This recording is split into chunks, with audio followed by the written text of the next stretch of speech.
우리가 객체 지향의 전 단계로 네임스페이스 사용법을 공부를 해 봤습니다.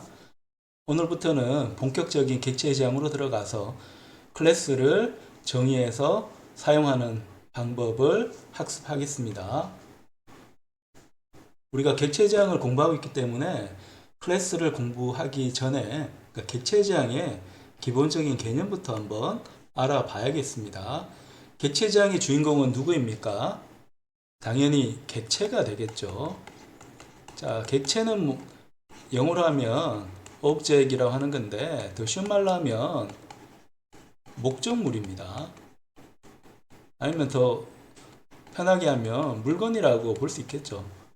우리가 문제를 풀기 위한 도구를 만드는 거가 필요한데요. 이걸 우리가 객체라고 합니다. 좀 더 구체적으로 이야기를 하면 우리가 컴퓨터 프로그래밍을 하는 이유는 주어진 문제를 풀기 위해서 컴퓨터 프로그래밍을 합니다. 문제를 해결하기 위한 코드 블록을 정의를 해야 되겠죠. 근데 이 코드 블록은 이제 메모리가 필요하고 CPU 사용권을 받아서 계산을 하기 때문에 이 문제 해결을 하기 위해서는 자료 구조가 필요합니다. 이 자료 구조는 당연히 내부에 메모리가 필요하고요. 또 연산이 필요합니다. 이런 자료 구조가 움직여서 구동을 해서 문제를 해결할 수 있는 그 기본적인 코드 블록을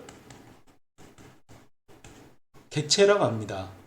객체 지향에서 객체를 워낙 많이 쓰기 때문에 우리가 객체라는 말을 정의하는 게 좀 어색할지 모르지만 우리가 처음 공부할 때는 객체가 뭔지를 잘 공부를 해야 됩니다. 그래서 문제가 주어졌으면 이 문제를 해결하기 위해서 우리가 정의하는 자료 구조를 담고 있는 기본적인 코드 블록을 객체라고 합니다.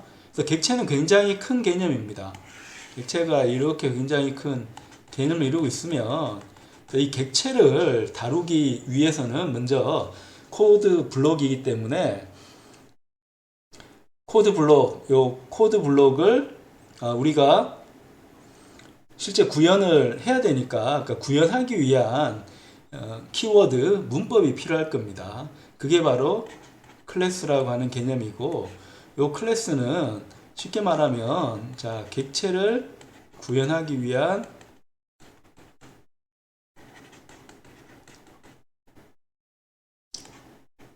설계도를 클래스라고 합니다.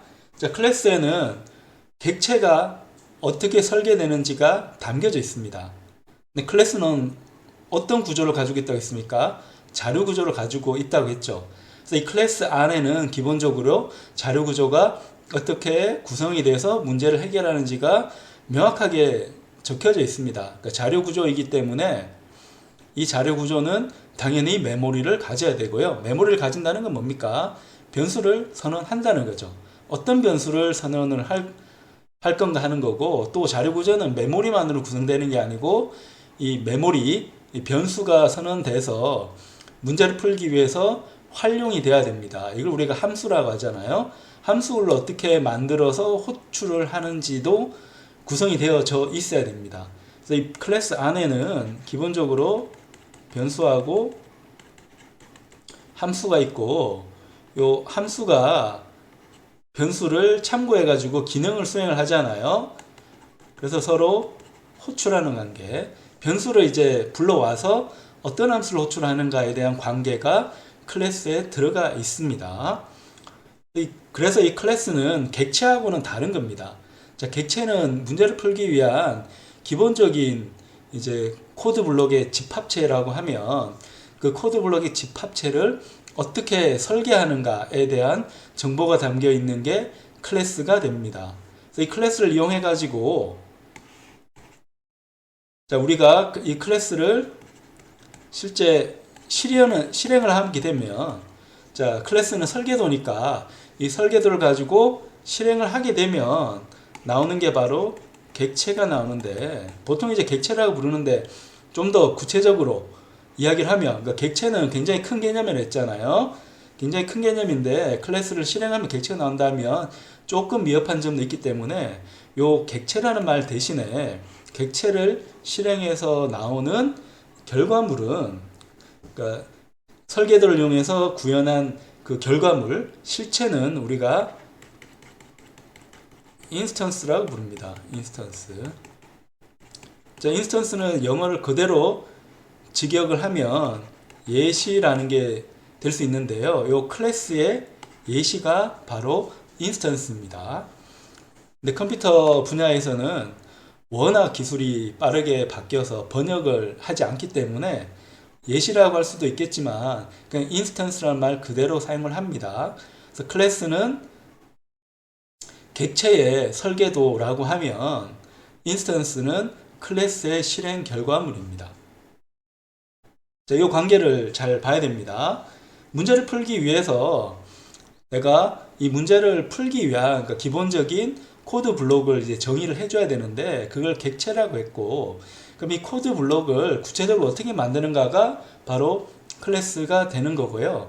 이 클래스라는 설계도를 가지고 만든 게 바로 인스턴스라고 생각하면 됩니다. 예를 들어 우리가 자동차를 만든다고 하면 자동차의 설계도가 필요하겠고요. 이 설계도를 가지고 만들어지는 실물 자동차가 있습니다. 우리가 현실에서는 자동차의 설계도와 자동차 실물을 헷갈리는 경우는 없죠. 그러니까 자동차라고 하는 이 객체를 생각을 해보면 자동차가 뭔지에 대한 우리 개념을 가지고 있잖아요. 근데 이 자동차를 실제로 만들려고 하면 설계도가 필요합니다. 설계도가 필요하고 이 설계도를 그대로 타고 다닐 수가 없잖아요. 설계도는 종이일 뿐이잖아요. 이 설계도를 실제 구현을 해야 되는데 그 구현한 결과물이 바로 자동차가 되는 거고, 이거 컴퓨터 용어로는 인스턴스라고 하면 됩니다. 그래서 이 개념을 우리가 잘 구별해서 이제 앞으로 우리가 여러 가지 용어를 활용할 때 헷갈리는 면이 없어야 되겠습니다. 그러니까 자동차로 예를 들면 요 자동차라고 하는 개념을 우리가 가지고 있습니다. 요걸 우리가 객체라고 하는 거죠. 자동차를 언제 쓰는 겁니까? 내가 현재 있는 위치에서 더 먼 거리까지 편하게 가기 위해서 사용하는 물건을 자동차라고 하는 겁니다. 그러니까 객체도 이제 문제를 풀기 위해서 쓰는 거니까 이 자동차가 객체가 되는 건데, 우리 자동차라는 말을 한다고 해가지고 자동차가 나오는 거는 아니죠. 그래서 자동차에 설계도가 당연히 필요하고요. 이 설계도가 바로 뭐라고요? 클래스가 됩니다. 그럼 이 설계도 가지고 만든 자동차 실체가 있습니다. 실제 굴러다니는 자동차, 도로에서 볼 수 있는 자동차가 있고, 얘를 컴퓨터 용어로는 인스턴스라고 부른다. 이 개념을 가지고 우리가 코딩을 하면 우리가 앞으로 객체 지향을 할 때 특별하게 용어에서 헷갈리는 부분은 별로 없을 것 같습니다. 자, 그러면 여기에 비주얼 스튜디오를 실행을 해서 우리가 오늘 문제를 풀기 위한 프로젝트를 만들어 보겠습니다. 콘솔 앱을 선택을 하고요. 콘솔 앱이라고 하는 거는, 그러니까 프로그래밍 언어는 C++, 플랫폼은 윈도우즈, 그 다음에 애플리케이션은 콘솔로. 그러니까 콘솔 새카만 화면에서 내가 출력 결과를 보면서 알고리즘을 테스트하고자 할 때 쓰는 게 콘솔 앱이고, 우리 지난번에 콘솔 앱 만들어 봤기 때문에 템플릿으로 이제 떠 있고요. 템플릿은 기본 표준 틀이라고 생각하면 됩니다. 콘솔 앱이 떠 있고, 얘를 선택을 해서 다음을 눌러서 이름을 자 이제 선택을 해 줍니다. 자, 그러면 위치는 cpp로 이제 잡고요. 자, 이름은 오늘은 클래스 정의하는 거니까 자, 클래스 데피니션이라고 프로젝트를 만들겠습니다. 그래서 프로젝트가 만들어지면 바로 코딩으로 들어가지 말고 우리가 만들어진 프로젝트가 정상 동작하는지 알기 위해서 컴파일해서 결과를 지켜봅니다. 헬로 월드가 뜨면 잘 실행이 된 겁니다. 그럼 여기에 이제 클래스를 하나 정의를 해야 될 건데, 뭐 여러 가지 예제를 생각할 수 있겠지만 우리는 자, 원 그리기 예제를 한번 만들어 보겠습니다. 원 그리기를 해보고 싶은데, 자, 원을 그리려고 하면 자, 원에 대한 정보를 집어넣은 다음에 이 원이 이제 실제 화면상에 그려져야 됩니다. 자, 이거는 현재 있는 CPP 소스 파일에서 그려도 되겠지만, 우리가 이제 클래스를 공부하기로 했으니까 클래스를 만들어 보겠습니다. 클래스를 만드는 첫 과정은 파일 이름하고 똑같은 헤더 파일을 이제 서클이라는 헤더 파일 하나 만들고, 이 서클 안에 이 파일 이름하고 똑같은 클래스 이름을 가진 클래스를 이제 만들어 주면 됩니다. 헤더 파일 선택해서 추가로 가서 새 항목을 눌러줍니다. 헤더 파일 누르면 되고요. 오늘 할 거는, 자, 서클은 너무 흔한 이름이니까 my circle이라고 하는 헤더 파일을 하나 만들겠습니다. 그럼 파일 이름이 mycircle.h가 됐고요. 프로그래머 원스는 현재 헤더 파일을 다 여러 번 인클루드 할 때 한 번만 인클루드 되도록 해주겠다는 뜻입니다. 이제 클래스를 하는데, 클래스는 문법이 간단합니다. 키워드로 클래스가 있고, 그 다음에 자, 클래스 명이 있고, 코드 블럭을 정의하는 중괄호가 있습니다. 그리고 여기에 마지막에 콜론을, 세미콜론 찍어주고요. 그래서 우리는 파일 이름과 똑같은 클래스 이름을 쓰기 때문에 mycircle이라고 하고, 여기에 중괄호로 코드 블록을 집어넣습니다. 그래서 파일 이름하고 클래스명은 파일명, 현재 파일명 뭐예요? mycircle.h입니다. 파일명하고 클래스명이 같도록 하는데, 자, 얘는 권고사항입니다. 그러니까 C++에서는 파일 이름하고 클래스명을 반드시 똑같아야 된다고 강제하고 있지 않습니다. 그러니까 권고를 하는 건데 아주 강력한 권고라고 생각해야 됩니다. 파일 이름하고 클래스 이름을 다르게 만드는 것은 아주 예외적인 경우입니다. 뭐 에러가 나진 않지만, 파일명하고 클래스명을 다르게 간다고 해가지고 에러가 나진 않지만, 우리가 향후에 헷갈리지 않으려면 파일명하고 클래스명을 같이 가야 됩니다. 자, 그런 다음에 여기에 자, mycircle이라고 하고 뭔가를 내가 적으면 멤버가 이제 정의가 된다고 하는데요. 자, 멤버 정의하는데, 이 멤버는 변수하고 함수로 구성을 합니다. 그러니까 멤버 정의하는 거는 변수, 함수로 주로 정의를 합니다. 물론 이 외에도 여기에 열거형 상수 해도 되고 구조체를 정의해도 되고 하는데, 보통은 멤버 정의할 때는 변수와 함수로 정의를 하고요. 그럼 이 멤버의 이제 멤버가 클래스 안에 이제 속하게 되는데, 요 클래스 안에 들어있는 구성원은 멤버가 되고요. 근데 문제는 이 멤버를 이제 접근할 수 있는 권한을 우리가 설정을 해주게 되어 있습니다. 그래서 클래스라고 하는 걸 우리가 만들고 있는데, 이 클래스를 보면 어떤 클래스를 우리가 만들었습니다. 우리는 mycircle이라는 클래스를 만들었는데요. 요 서클, 요 mycircle이라는 클래스 안에는 멤버가 들어 있습니다. 멤버가 들어 있는데, 객체 제왕의 중요한 관점은 캡슐화라고 했습니다.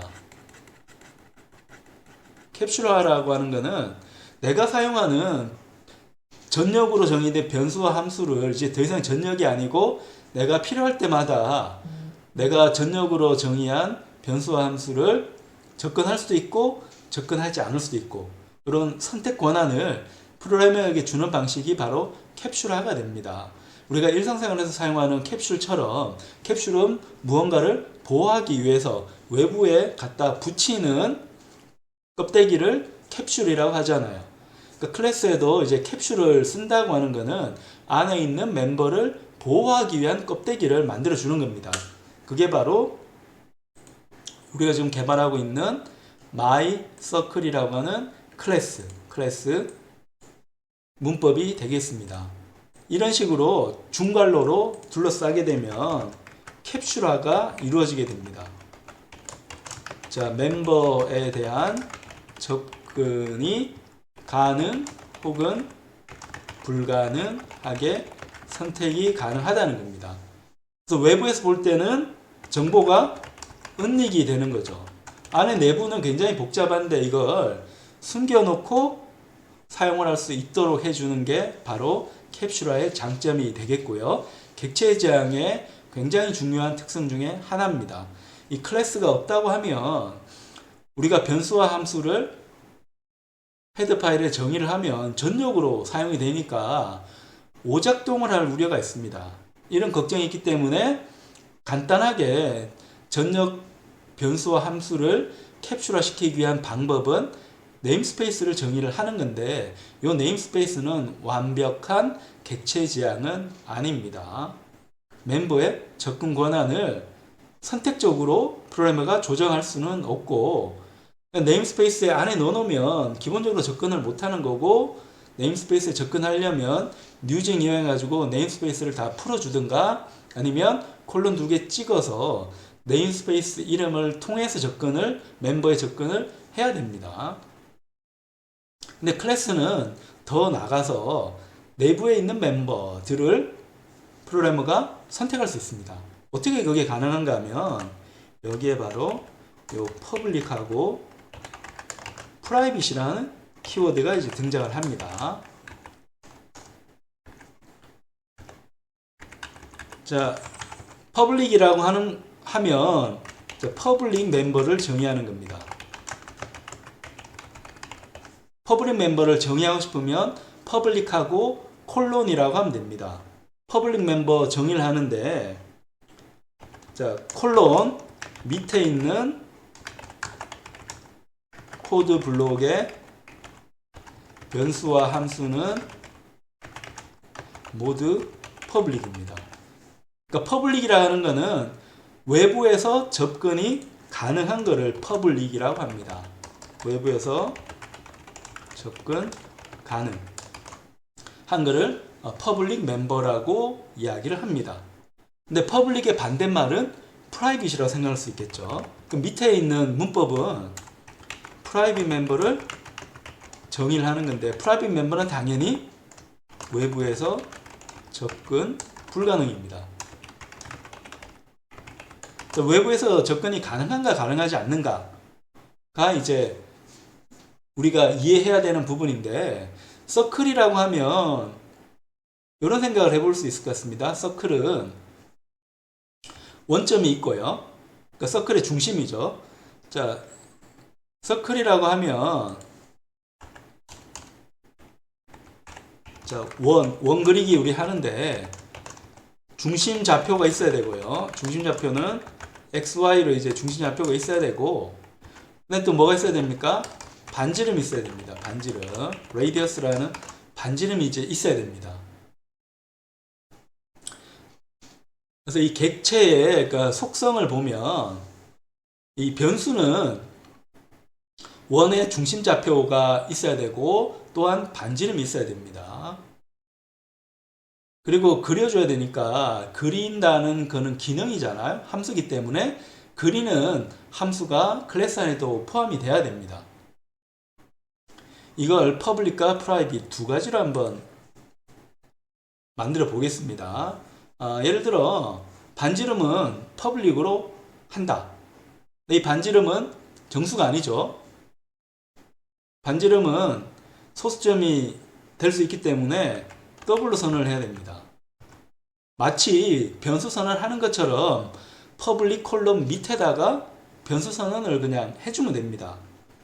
그래서 red 하면 얘는 반지름 선언입니다. 자, 반지름을 이런 방식으로 선언하면 됩니다.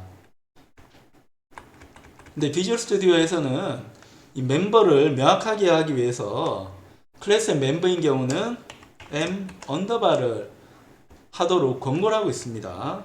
여기에 있는 m 언더바는 클래스의 멤버라는 뜻입니다.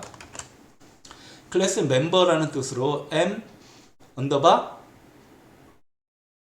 red 이렇게 표시를 했습니다. 그리고 보통 변수 선언할 때는 초기화를 권고를 하고 있습니다. 그럼 여기에 있는 equal하고 0은 같다는 뜻이 아니고요. 얘는 어떤 뜻인가 하면 반지름을 0으로 초기화하는 겁니다. 그럼 퍼블릭으로 선언이 됐다고 보는 겁니다. 밑에 있는 더블 레드는 퍼블릭으로 선언이 됐다라고 보는데 얘가 퍼블릭인 거 어떻게 알 수가 있어요? 위에 있는 퍼블릭 콜론이 있기 때문에 얘는 이 변수는 퍼블릭으로 선언이 됐다라고 하는 거고, 그리고 클래스 안에서 멤버 변수는 또 특별한 이름으로 부르고 있습니다. 이 멤버 변수라고 해도 잘 알아먹지만 이 멤버 변수 대신에 property, 성질이라는 뜻의 property라는 이름으로 멤버 변수를 사용하는 경우도 있습니다. 그러니까 이름이 여러 개라는 뜻입니다. 멤버 변수라고 하면 우리가 잘 알아먹지만 property라는 표현을 쓰는 사람도 있습니다. 왜냐하면 property라고 하는 것은 이 클래스의 성질이라는 뜻입니다. 이 클래스가 어떤 성질을 가지는지를 명시하는 부분이라는 것을 좀 더 철학적으로 개념화해서 이야기한다는 겁니다. 성질이기 때문에, 특성이기 때문에 이 클래스의 상태를 나타낸다고 보면 돼요. 근데 간단하게는 그냥 변수인 거죠. 변수인 겁니다. 근데 더 고상하게 표현하면 property라고 해서 객체의 성질, 상태를 나타낸다는 걸 강조해가지고 property라고 이야기를 합니다. 그래서 우리가 정의한 my class의 property로 red가 있고 radius가 있고 얘는 public이기 때문에 외부에서 접근이 가능합니다. 사용하는 방법은 굉장히 간단합니다. 그러니까 불필요한 그 부분은 지우고요. 헬로 월드도 필요 없으니까 여기에 이 클래스를 사용하기 위한 헤드 파일을 일단 추가를 해줍니다.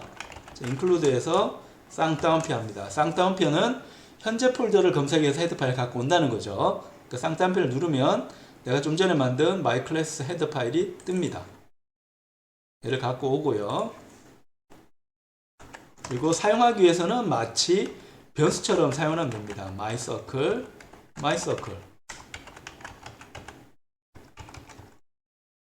자, 인스턴스 생성이라고 했죠. 생성은 마치 변수 선언처럼 어떻게 자료형을 클래스명으로 생각한 변수 선언처럼 사용을 하는 겁니다. 그래서 my class는 사실은 내가 만든 객체 설계도인 클래스인데 얘를 자료형처럼 사용해도 된다는 겁니다. 얘가 자료형이라고 하면 이 자료형에 맞는 메모리가 할당이 되고 이 자료형에 맞는 연산이 정의가 됐다고 생각할 수가 있겠죠. 우리가 int로 정의하면 int라고 하는 4바이트짜리 메모리 공간이 확보가 되고 int이기 때문에 정수이기 때문에 더하기 빼기 곱하기 나누기 나머지 연산까지 가능하다고 생각을 할 수 있잖아요. 그런 것처럼 클래스를 자료형으로 생각해 가지고 자료형은 이름이 있잖아요. 근데 이 이름은 클래스 이름이니까 그 클래스 이름을 씁니다. 쓴 다음에 이 클래스 이름에 이제 인스턴스를 붙여야 되니까 인스턴스는 변수명이라고 생각하면 됩니다. 변수를 만들어 주는 거니까 이름이 중복되지 않은 것 중에서 적당한 것 대신 내가 사용하는 myCircle이라고 하는 특성을 잘 표현할 수 있는 객체 이름으로 선택을 해줍니다. 보통 클래스는 대문자로 시작하기 때문에 소문자로 시작하는 클래스 이름을 변수 이름, 인스턴스 이름으로 사용을 합니다. 그렇게 해서 my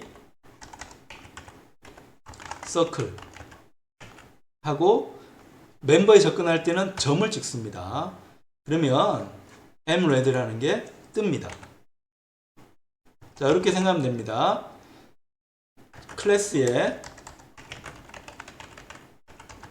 멤버 접근은 점을 사용하는 겁니다. 요 점을 찍어서 사용을 하는 겁니다. 이건 마치 뭐랑 같은 겁니까? C1에서 나왔던 구조체의 멤버 접근과 동일합니다. 근데 우리가 굉장히 어렵게 철학적으로 클래스라는 걸 이야기를 했지만 이 클래스는 구조체가 개선이 된 겁니다. 구조체는 원래 변수의 모음을 구조체, 스트럭트라고 했습니다.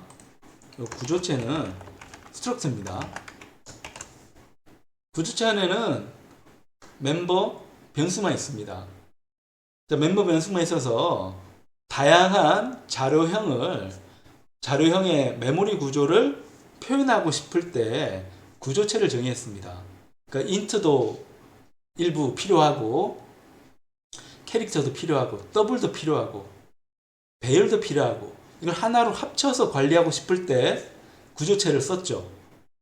근데 클래스로 오게 되면 멤버 변수뿐만 아니고 함수도 포함이 될 수 있습니다.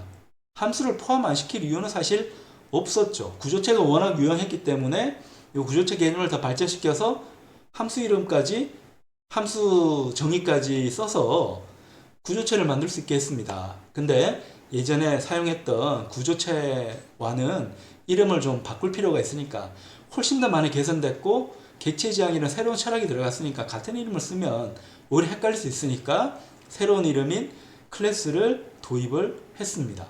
이 클래스를 사용을 하면 구조체를 더 발전시켜서 멤버 변수뿐만 아니고 멤버 함수까지 사용을 할 수가 있습니다. 우리가 이제 멤버를 접근할 때, 클래스 멤버 접근할 때는 소수점을 찍어서 접근을 합니다. 그리고 이 멤버의 특성을 내가 확인하고 싶으면 콘솔 아웃풋으로 스탠다드의 콘솔 아웃풋으로 출력해서 사용하면 됩니다. 자, 엔드라인 해서 엔터도 이제 집어넣어 주고요. 자, 네임스페이스 안에 엔드라인이 정의되어 있으니까 네임스페이스 이름을 적고 콜론 2개 적고 들어갑니다. 콜론 2개 적으면 네임스페이스 멤버에 접근을 하는 겁니다. 클래스 멤버에는 점으로 접근을 하고요. 또 클래스에서 특정 멤버들을 뭉탱이로 정의하고 싶을 때는 콜론을 찍어서 이 멤버의 접근 특성을 정의를 합니다. 그래서 자, 여기에 있는 요 퍼블릭이나 프라이빗을 표현하는 말로 요 퍼블릭이나 프라이빗을 표현하는 말로 클래스의 접근을 관리를 하는 거라서 접근 제한자라고 부릅니다. 영어로는 access modifier입니다. access modifier 접근 제한자를 써서 멤버들을 접근할 수 있는지 없는지 정하게 됩니다. 그래서 한번 출력을 해서 결과가 잘 나오는 거 한번 봅니다. 그 멤버는 0이었으니까 0이라고 나오겠죠. 근데 출력만 가능한 게 아니고 이 멤버는